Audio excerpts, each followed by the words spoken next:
Ser podcast. Joe Biden vuela ya de camino a Washington tras su viaje relámpago a Israel, un viaje durante el que ha pactado con el gobierno de Netanyahu que permitan la entrada de ayuda humanitaria a Gaza, aunque no a través de territorio de Israel, sino a través de Egipto, el paso de Rafah. Dice Israel que no impedirán que ese camino se abra para que entren a Gaza comida, agua, medicamentos, pero falta saber qué dice el tercero en liza, Egipto, que de momento calla. Biden además ha apoyado la tesis de que no fue Israel, sino un cohete de un grupo terrorista palestino el que provocó la muerte de numerosos civiles ayer en un hospital de Gaza. Dice Biden que el Pentágono le está dando información a él que exonera a las tropas israelíes, aunque sí ha dejado Biden un aviso para Netanyahu. Ojo con responder sin mesura, a sangre y fuego, porque reconoce Biden que es lo que Estados Unidos hizo tras el 11 de septiembre y que cometieron errores. Hay que hacer justicia, pero les advierto de que aunque sientan esa rabia, no se dejen consumir por ella. Tras el 11S en Estados Unidos estábamos enfurecidos. Aunque buscamos justicia y obtuvimos justicia, también cometimos errores. Soy el primer presidente de Estados Unidos que visita Israel en tiempos de guerra. Tomé decisiones en tiempos de guerra. Sé que las decisiones nunca son claras ni fáciles para los dirigentes. Siempre hay un coste.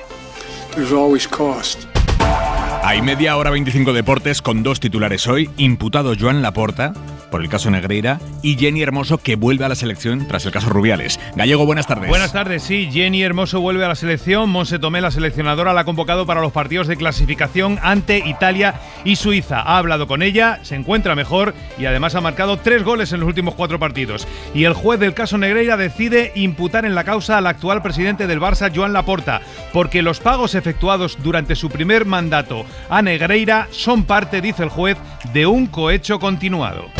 El tiempo, Jordi Carbó, buenas tardes. Buenas tardes. Cambio de tiempo importante que entre esta noche y el viernes va a extender la lluvia y el viento fuerte a prácticamente todo el país. Incluso en Canarias el viernes esperemos algunos chubascos. De momento ya descarga con fuerza en Galicia, donde el viento también cada vez sopla con más intensidad, y esta lluvia a lo largo de mañana se irá extendiendo de oeste a este por toda la península, a ratos con lluvia intensa y, como decíamos, cada vez con más viento. Todo junto hará que la sensación de ambiente fresco vaya ganando protagonismo, un descenso de temperaturas que se notará más el viernes. Empieza hora 25. En directo en Jerusalén, enviado especial de la cadena SER, Pablo Morán, buenas tardes. ¿Qué tal, Aymar? Buenas tardes. Vamos con los detalles del acuerdo anunciado hace nada esta tarde entre Estados Unidos e Israel para permitir la entrada de ayuda humanitaria a los civiles de Gaza a través de la frontera con Egipto, por el paso de Rafah. De momento, desde Egipto no dicen nada, Pablo, y no tenemos noticias de que el paso se haya abierto. Toca seguir esperando, porque seguimos sin saber cuándo se abrirá, porque ni Biden ni Israel lo han aclarado, y el pacto tiene matices, yo creo que importantes. La oficina del primer ministro Benjamín Netanyahu dice que solo permitirá la llegada de alimentos, agua y medicinas al sur de Gaza siempre y cuando esos suministros no lleguen a Hamás. ¿Cómo se puede garantizar eso? Claro. Pues no lo sabemos. Además, Israel exige que la Cruz Roja pueda visitar a los secuestrados por la organización palestina, y tampoco está claro qué pasará si Hamás no accede a esa reclamación. En cualquier caso, son condiciones que Israel planteaba justo minutos después de la comparecencia de Biden y que rebajan el alcance de este pacto, o al menos nos invitan a ser prudentes sobre la posibilidad de que esos contenedores con ayuda humanitaria que ya esperan en el paso de Rafah, en el lado de Egipto, puedan llegar finalmente a su destino. Es lo que ha podido arrancar el presidente de Estados Unidos en esta visita express para mostrar in situ su respaldo a Israel, y en el que también ha reconocido el sufrimiento del pueblo palestino. La mayor parte de los palestinos no son Hamás, ha subrayado Biden en esta visita histórica, porque es el primer presidente de Estados Unidos que visita Israel en tiempos de guerra. La otra gran pata de la visita de Biden a Israel ha sido el ataque ayer a un hospital de Gaza con cientos de víctimas mortales, según Hamás. Biden ha apoyado la tesis israelí de que no fueron ellos, los israelíes, los responsables, sino un cohete que lanzó la yihad islámica y que erró en el objetivo. Y dice dice el presidente de Estados Unidos que él tiene información propia de Estados Unidos, del Pentágono, que apunta a que Israel no está detrás. Bueno, Biden ha dado su apoyo a la tesis israelí públicamente, incluso antes de reunirse con el gabinete de Netanyahu. Deeply saddened and outraged by the explosion at the hospital in Gaza yesterday. And based on what I've seen, it appears as though it was done by the other team, not you. Por los datos que tenemos, decía dirigiéndose al primer ministro israelí, el ataque es del otro equipo, no del tuyo. Luego ha aclarado que lo que sabe, lo sabe por la información que le ha proporcionado sus servicios de inteligencia y ha atribuido la masacre a ese proyectil errante que citabas de un grupo radical dentro de Gaza. No hemos visto ningún otro país que lo tenga tan claro, entre otras cosas porque falta una investigación independiente sobre el terreno. Israel es quien más se está empeñando en demostrar que no está detrás. Se han acusado a Hamás de inflar la cifra de víctimas. Por cierto, Pablo, Israel, que es quien más se está empeñando en decir que no está detrás y que es quien podría permitir que entrara a la Franja de Gaza una comisión internacional para certificar que no están detrás, si es que no están detrás. Exacto, y de momento eso no lo ha hecho y lo que está haciendo es tratar de empeñarse en su relato, ¿no? Porque han acusado incluso a Hamás de inflar la cifra de víctimas, a pesar de que las autoridades palestinas han vuelto a insistir hoy en que la cifra de víctimas está cerca de las 500 personas. Han dicho Israel también que el escenario del desastre no se corresponde con los efectos de la caída de un misil, de uno de sus misiles, y ha publicado esta grabación. Es la supuesta grabación de dos militantes de Hamás en las que reconocen la autoría de la yihad islámica y en la que esos militantes de Hamás reconocen que los restos del misil no corresponden a la aviación israelí. Pablo Morán, enviado especial de la SER, gracias. Hasta ahora. Estados Unidos, por cierto, ha vetado esta tarde una resolución del Consejo de Seguridad de Naciones Unidas que pedía pausas humanitarias de los combates en Gaza y condenaba los ataques contra todos los civiles. Estados Unidos la ha vetado. Isabel Villar. De los 15 miembros del Consejo de Seguridad, 12 han votado a favor de la propuesta, ha habido 2 abstenciones y Washington ha votado en contra y pidiendo con su poder de veto que el texto saliera adelante. Dice su embajadora, la de Estados Unidos ante la ONU, que hay que dejar tiempo a la diplomacia. Se llama Linda Thomas. Estamos sobre el terreno haciendo un arduo trabajo de diplomacia. Debemos dejar que esa diplomacia se lleve a cabo. Las resoluciones son importantes, sí. Este Consejo debe pronunciarse, pero las medidas que adoptemos se tienen que basar en los hechos sobre el terreno y apoyar los esfuerzos diplomáticos que pueden salvar vidas. Thomas también ha argumentado que el texto no mencionaba nada del derecho israelí a defenderse de los ataques de Hamás. Hamás, que amenazó hace unos días con que iba a ir ejecutando públicamente a los rehenes que hizo el sábado pasado si Israel seguía bombardeando Gaza sin avisar. Bueno, pues esta tarde la Comisión Europea ha pedido a las principales redes sociales que se preparen para ese riesgo inminente, dice la Comisión, y que intenten evitar que este tipo de vídeos de ejecuciones se transmitan en directo. Nieves Goicoechea. El comisario de Mercado Interior ha hecho esta advertencia a las plataformas. Les pide que se preparen ante el riesgo de que Hamás ejecute rehenes y lo retransmita en directo. Un riesgo inminente del que debemos proteger a nuestros ciudadanos, ha dicho Thierry Breton. Pedimos garantías a las plataformas para que estén preparadas ante esta posibilidad. Lo que les está pidiendo el comisario europeo a X, antes Twitter, TikTok, Instagram y YouTube, 4 de las principales plataformas, es que eliminen inmediatamente estos contenidos, tal y como les había prevenido ya en varias cartas, para evitar la difusión de contenidos violentos hacia los ciudadanos. Las plataformas deben acatar estas peticiones porque de lo contrario, y según la ley europea de servicios digitales, se arriesgan a multas millonarias, un 6% de su facturación anual, o bien a que no puedan operar en Europa. Y tras los llamamientos de Hezbollah a que el día de hoy fuera un día de la ira por el ataque de anoche al hospital, de nuevo esta tarde estamos viendo protestas, esta tarde en ciudades como Amán, la capital jordana, o Beirut, en el Líbano. En este caso, ante la embajada de Estados Unidos. El presidente de Irán ha advertido de que Israel tendrá que hacer frente a una dura venganza de los países musulmanes. Ángel Villascusa. Las manifestaciones que ya empezaron anoche han tenido como escenarios las embajadas y consulados de Estados Unidos e Israel en varios países árabes. En Jordania, por ejemplo, ha sido uno de los países que más ha hecho por rebajar esa tensión. Los manifestantes han intentado incluso asaltar la embajada, y en Beirut, en el Líbano, ha sido en la delegación diplomática estadounidense donde han intentado prender fuego, a lo que la policía ha respondido, lo escuchábamos, con cargas. En otros lugares, como en Irán, las marchas se han extendido a las embajadas francesa y británica en Teherán, dado que ni Israel ni Estados Unidos tienen misiones diplomáticas en ese país.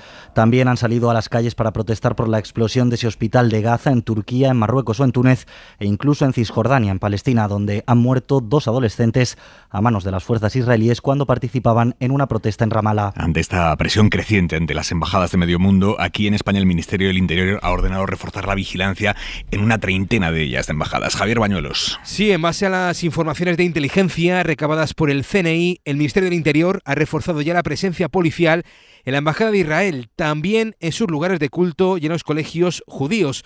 Protección y vigilancia que también se ha intensificado en las embajadas de Turquía, Palestina, Líbano y Jordania. La seguridad es máxima también en las legaciones diplomáticas de todos los países de la Unión Europea ubicadas en Madrid.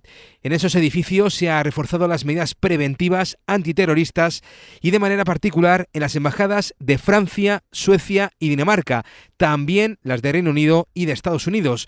España mantiene el nivel antiterrorista en riesgo alto, es el nivel 4, la alerta es máxima, por eso también se ha ordenado intensificar la protección, especialmente en eventos y en festividades relevantes para las comunidades religiosas, en especial los días señalados por parte de los terroristas para atentar, por ejemplo, los viernes, el día en el que los musulmanes se reúnen para rezar. Y la embajadora israelí en España ha dicho esta tarde que ya han pasado página tras su choque diplomático con el gobierno. Es lo que quiso dejar claro ayer el ministro español Álvarez, que el comunicado de la embajada diciendo que había miembros del gobierno español alineándose con el terrorismo había sido un gesto inamistoso, pero que lo daban por zanjado, eso dijo Álvarez. Hoy lo dice la otra parte, la embajadora israelí, aunque también ha vuelto a apostillar que les preocupa que haya declaraciones de miembros del gobierno que puedan fomentar el antisemitismo. Y eso mismo es lo que ha dicho hoy el Partido Popular, que hay antisemitismo en el gobierno, después de que la ministra Yone Belarra haya pedido hoy al PSOE que suspenda las relaciones diplomáticas con Israel. Guillermo Lerma, buenas tardes. ¿Qué tal, Aymar? Buenas tardes. El ala morada de la coalición pide de nuevo más contundencia a los socialistas. Quiere la ministra de Derechos Sociales que España, como país que ostenta la presidencia de la Unión, lidere el rechazo a lo que considera un genocidio planificado de Israel sobre la población palestina. Creo que deberíamos suspender urgentemente las relaciones diplomáticas con el Estado de Israel, como España, y que además deberíamos impulsar el debate a nivel europeo para aplicar sanciones económicas ejemplares contra los responsables políticos de este genocidio. El líder de Podemos, que defiende que esa posición no es solo la de su partido, sino la de una parte del Ejecutivo, el PSOE, le recuerda que quien fija la estrategia en política exterior es el presidente, y Yolanda Díaz, menos beligerante, pero también pide medidas contra la administración de Netanyahu. La posición de las relaciones exteriores de nuestro gobierno la fija el presidente del gobierno. Nosotros estamos defendiendo la paz. Que se ataque un hospital es la barbarie, es absolutamente inhumano. Es un crimen de guerra y espero y deseo como jurista que se depuren responsabilidades. Esa diferencia de postura sirve a la derecha para denunciar que no hay una posición única en el gobierno. El PP exige a Sánchez que arranque el antisemitismo que, dice Esteban González Pons, representa Podemos. En el gobierno de España el antisemitismo no debería tener cabida. Y Pedro Sánchez lo primero que tendría que hacer es arrancar el antisemitismo para que no arraigue. La Moncloa y Exteriores, Aymar, defienden que el gobierno habla con una sola voz y da por zanjada la polémica abierta con la embajada israelí. Hoy se ha publicado el primer barómetro del CIS, ya con Pedro Sánchez oficialmente como candidato a la investidura. En este tiempo, con la amnistía centrando ya el debate político, el PSOE ha perdido apoyos, casi un punto respecto al mes de septiembre. El PP sube, así que resultado, empate técnico entre ambos. Josué Coello, buenas tardes. Buenas tardes. En plena tormenta por la amnistía, negociaciones e investiduras, el CIS ha publicado su barómetro de octubre y aunque sigue dando al PSOE como ganador ante unas hipotéticas elecciones, los socialistas caen más de un punto en intención de voto respecto a septiembre. Ahora están en un 32,6%. Casi en empate con el PSOE está el Partido Popular con un 32,2% de intención de voto y con una mejoría de un punto respecto a septiembre. No cambia mucho el panorama tras Partido Popular y PSOE. El CIS coloca en tercera posición a Sumar. La formación de Yolanda Díaz mejoraría ligeramente la intención de voto hasta el 12,7%, mientras que Vox se mantendría en cuarto lugar con una caída de un punto respecto al mes anterior. Y todo ello mientras el independentismo catalán es clave para formar gobierno y el CIS así lo refleja, con una ligera subida de Esquerra Republicana y una ligera caída de Junts. Y si nos fijamos en los bloques, vemos como en el de la izquierda el PSOE se resiente del último mes que aprovecha Sumar, mientras que en el bloque de la derecha el Partido Popular se beneficia, mientras que Vox sigue con una tendencia de caída en intención de voto. Hora 25. Aymar Bretos. Las maestras de educación infantil, porque son casi todas mujeres, 80.000 maestras de educación infantil en toda España, están llamadas a la huelga a partir de mañana por las condiciones precarias en las que trabajan en las escuelas privadas y en las que son públicas, pero de gestión también privada. Son las profesoras de 0 a 3 años que tienen en sus manos a nuestros hijos en una edad fundamental, 0 a 3 años, pero que en muchos casos cobran poco más que el salario mínimo. Adela Molina. Bajos salarios, precariedad y poca consideración a su tarea educativa. Es la queja de las educadoras, maestras y trabajadoras de las escuelas infantiles de 0 a 3 años, privadas o públicas de gestión privada, llamadas mañana a la huelga. Sara es una de ellas. También queremos equipararnos un poco a las escuelas que las gestiona directamente la Administración, porque hacemos el mismo trabajo, somos las mismas educadoras y pues creo que nos mereceríamos tener los mismos derechos. Su sueldo base apenas supera el salario mínimo, casi 400 euros menos que el que fija el convenio colectivo para los centros concertados. Se les exigen además 38 horas lectivas semanales sin incluir el tiempo necesario para preparar sus clases. Quien está fuera sigue pensando que somos una parca de niños y no se nos valora como la base de la educación al final, que es lo que somos. Comisiones Obreras, que ha convocado 4 jornadas de protesta, dice que el objetivo es dignificar un sector en el que el 95% son mujeres. Han detenido en Alcira, Valencia, a un matrimonio por vender a su hija menor de edad por 2.000 euros para casarla a la fuerza. El hombre con el que la iban a casar contra su voluntad terminó prostituyéndola. Él y sus padres la obligaron a drogarse y la tenían en unas condiciones terribles de higiene. Radio Valencia, Inma Pardo. La menor residía en Valencia hasta que a finales del año pasado contactó por redes sociales con su proxeneta, que se ganó su confianza. Después este acordó una boda con los progenitores del adolescente a cambio de 2.000 euros. Una vez la menor se trasladó a Almería, la llevaron al asentamiento chabolista en Níjar, donde la obligaron a ejercer la prostitución en presencia del novio, que es el que recibía el dinero de los clientes. Los agentes comprobaron que la forzaba, la obligaba a consumir sustancias estupefacientes, en suma la sometía a condiciones deplorables de vida, casi en la mendicidad, según el informe de la Guardia Civil. A los 3 detenidos en Almería se les atribuye la presunta comisión de un delito de trata de seres humanos con fines de matrimonio forzado, inducción a la prostitución, explotación sexual y lesiones en el ámbito de la Ley Integral contra la Violencia de Género. A los arrestados en la segunda fase, que son los padres de la víctima, se les acusa por la venta de su propia hija como supuestos autores de un delito de trata de seres humanos con fines de matrimonio forzado. La joven está ya a salvo en un centro de menores. Y mañana se cumple un año del caso del bebé robado en el hospital de Basurto, en Vizcaya. Recordarán, una mujer secuestró a un recién nacido haciéndose pasar por una sanitaria. Al final lo encontraron al crío abandonado en un felpudo, pero sano. Todo quedó en un susto. Un año después, ¿qué se ha hecho en ese hospital, en el Servicio Vasco de Salud, para evitar que algo así pueda volver a suceder? Radio Bilbao, Ane Garea. Un año después de que un bebé fuese secuestrado del área de maternidad del Hospital de Basurto en Bilbao, podemos decir que Osakidetza, el Servicio Vasco de Salud, ha reforzado sus protocolos de seguridad. Yo creo que hay que insistir en el aprendizaje efectuado inmediatamente tras el incidente de octubre del año pasado y el refuerzo de toda una serie de medidas de seguimiento estricto de cumplimiento del protocolo, redifusión del mismo, difusión de folletos. Es Enrique Peiró, responsable de la estrategia de seguridad del paciente en Osakidetza. Hace menos de un mes que el protocolo con el que cuenta el Servicio Vasco de Salud desde 2014 ha sido modificado. Entre otras cosas, se han instalado 2 sistemas de control de acceso. Hay que insistir en que no se trata, mucho menos, pues de convertir las maternidades en un lugar, digamos, de difícil acceso, pero sí de prevenir todos aquellos accesos que puedan ser inadecuados. Son más las actuaciones que se están llevando a cabo desde entonces en el Hospital Vizcaíno, que por cierto asiste a unos 2.000 partos al año. 2 más, por ejemplo, folletos y vinilos informativos a pie de cuna con el lema "No me dejéis solo", y la implantación de un dispensador automático de uniformes. Esperemos que la puesta en marcha del nuevo protocolo jamás vuelva a permitir que, por ejemplo, una joven de 24 años vestida de enfermera secuestre a un bebé. La mirada de Vidal Folk. Muchas personas mueren esperando una ayuda prometida que no llegó a tiempo. Se cuenta por centenares, por miles, seguramente por millones.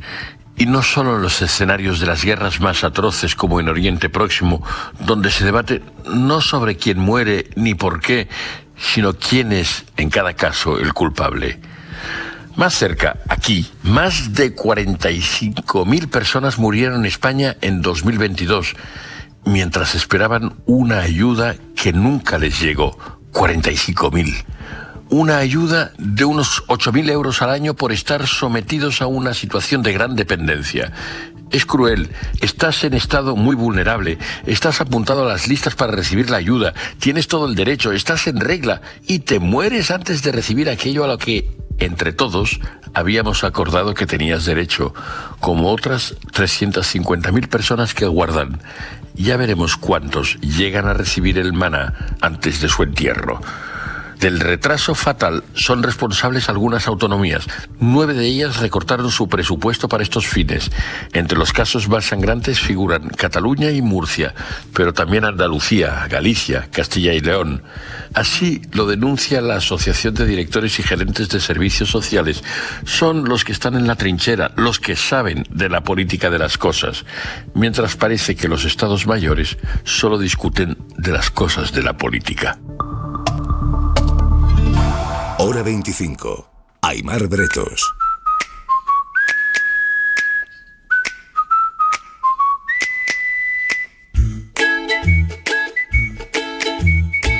El Faro. Con Mara Torres. Hola, ¿qué tal? Buenas noches. Hoy dedicamos el Pocas Faro alegrías más grandes que el Ondas a mejor programa de radio para El Faro, o el Ondas a la mejor idea radiofónica que ha sido para las edades de Millás, de A Vivir. El miércoles 22 de noviembre se celebra en el Liceo de Barcelona la edición número 70 de los Ondas, con los que cada año Radio Barcelona reconoce lo mejor que se está haciendo ahora mismo en la radio, en la tele, en la ficción, en la música. Soledad Domínguez. La más emocionada, sin duda, Mara Torres, que decía que se podía poner a bailar como Meryl Streep hoy en Asturias. Yo he visto a Meryl Streep esta mañana bailando delante de los gaiteros. Pues yo me siento más o menos igual. Ondas al mejor programa de radio para El Faro, que subrayaba Mara, no sería posible sin el equipo y sin los oyentes que juegan con ellos cada noche. Otro de los galardones de esta 70ª edición de los Ondas que entrega Radio Barcelona ha sido para el programa especial de 12 horas que la cadena COPE dedicó a la salud mental. Si logramos que con estas 12 horas de radio 1, 2, 3 personas lograsen pedir ayuda, sí, pues merece la pena. El jurado de los Ondas ha premiado también a periodistas como Carlos del Amor, que cuenta la cultura en televisión española desde un punto de vista diferente. Yo intento que cada detalle tenga su importancia, ¿no? Y lo que sí es indudable es que le debo mucho a la televisión pública, ¿no? Que apuesta tanto por la cultura. O como Silvia Inchaurrondo, por no dejarse ninguna pregunta pertinente por hacer. Ahora tenemos alas para seguir preguntando, claro que vamos a seguir preguntando, siempre, porque queremos la respuesta para los espectadores que nos están viendo. Y vuelve a sentir el universo en ti, aunque estemos muertos. De la muerte, de la vejez, de la memoria pueden hablar cualquier domingo por la mañana en A Vivir, que son 2 días, Millás y Pino. A mí me encantaría morirme en directo con Pino. Hombre, radiofónicamente tiene... Sí, no, tener tiene. El jurado de los Ondas reconoce a esta sección de Millás su curiosidad y sus ganas de entender el mundo. Coquemaya, Arde Bogotá, Ibai Llanos, Juan Diego Boto, Patrick Criado o Úrsula Corberó son solo algunos de los otros nombres que el próximo 22 de noviembre recogerán su caballo alado en la gala que se celebrará en el Gran Teatro del Liceu. Enhorabuena, amigos, y a pesar de ello, admirados. Minuto 25 de Hora 25. Para no perderte ningún episodio, síguenos en la aplicación o la web de la SER, Podium Podcast o tu plataforma de audio favorita.